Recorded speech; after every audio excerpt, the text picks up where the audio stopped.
Well, in my day, as a stand-up comic, the hurdles and obstacles were mostly the men that you were trying to get paid from, not sexually harassing you or outright assault. I mean, that was the big challenge. That probably sounds unusual to you these days. There was no recourse of going to social media. There was no lawsuits. There was just, this is what you put up with if you were one of the very few women in the industry. Yeah. And how else do you think comedy has shifted and changed over the last few years with cancel culture and other things that have had to change? And what do you think, honestly, has stayed true and will always be relevant?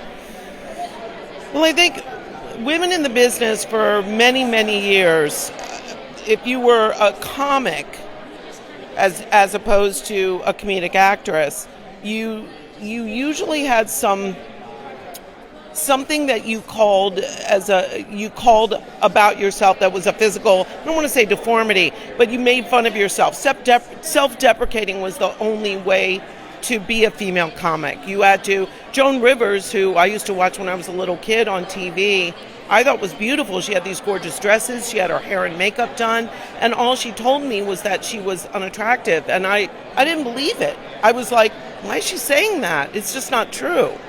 But it was very clear to me as I continued to watch female comics that comedy is so powerful, being funny is so powerful, that as a woman you had to mitigate your power by making yourself appear ugly or fat or somehow unattractive and undesirable.